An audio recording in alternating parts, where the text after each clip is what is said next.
So last night was a Europa League night, and for this Indian fan, it was quite a night because the match started at 1:30 a.m. It was Aston Villa versus FC Basel. It was an away match for us. We have won 1-2 against them. This is our fifth victory in the tournament out of the six matches we've played. Everyone has been saying that how Aston Villa are the favourites. I don't want to jinx it by saying it again and again, but Unai Emery has won this tournament quite a few times, so that makes us the favourites. Any which way, we won an away match, which a lot of people were writing Aston Villa off that they win all the home matches, but the away matches, our record has not been that great. So it was nice to see our team play so well in an away match. I also, this is my own theory, that we have a third kit, and so far, every time we wore that third kit, we have lost. So yesterday, when we wore that kit, I was dreading it. But of course, these things have no basis in logic. So I'm just glad that I can think beyond how the third kit is cursed. Anyway, the two goals that Aston Villa scored, one was by Gusand and the other one was by Tielemans. I have introduced a new format which is called a Fangirls Match Report. But ever since I introduced the format, I went missing. That is because there's wedding season in India right now, and I was attending a few weddings, and because of which I was just desi, not desi villain. So I'm back to giving match reports now. I have four segments. Let's begin.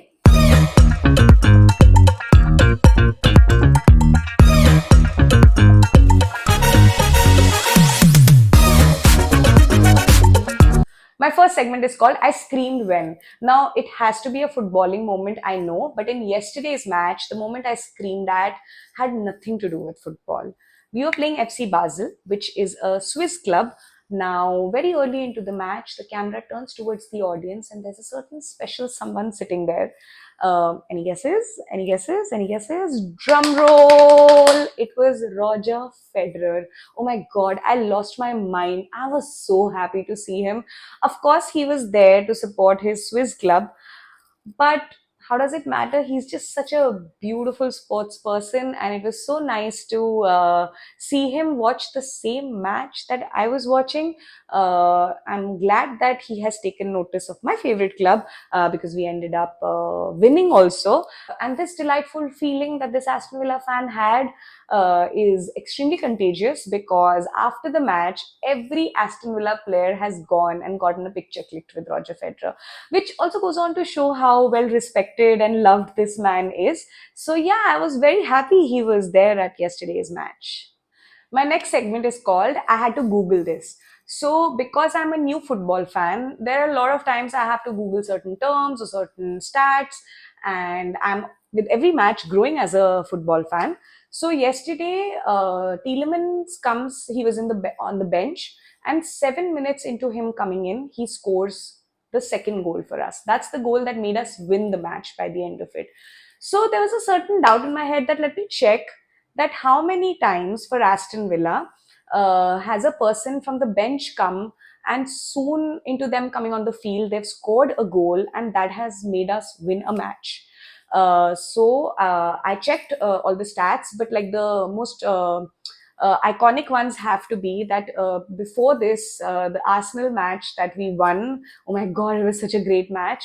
So Bundia comes off the bench and then he scores that last minute goal for us that made us win this iconic match that everybody's been talking about.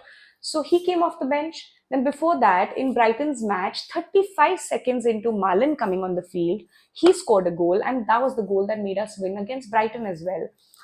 And lately, there are other matches also when Malin comes and then scores us the winning goal.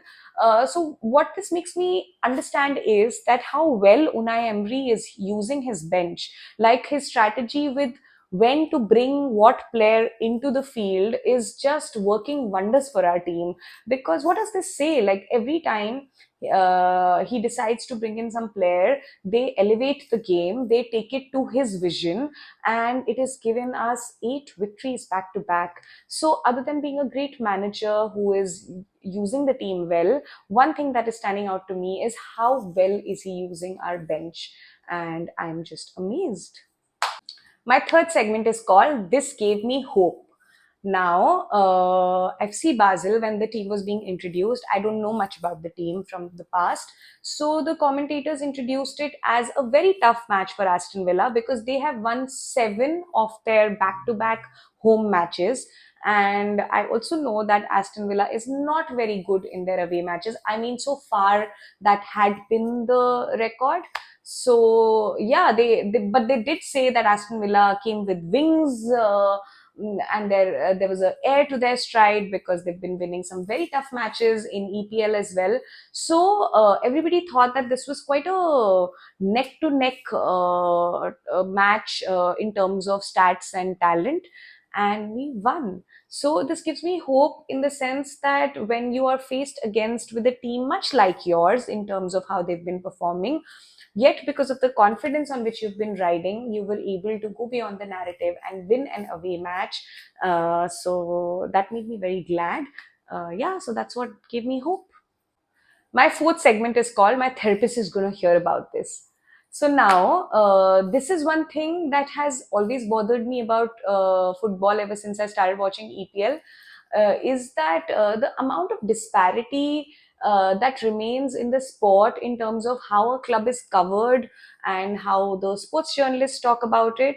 And because I chose now arguably a mid-table club, but because I chose Aston Villa for their underdog story, I have always felt really disheartened with how less coverage Aston Villa gets in the larger scheme of things.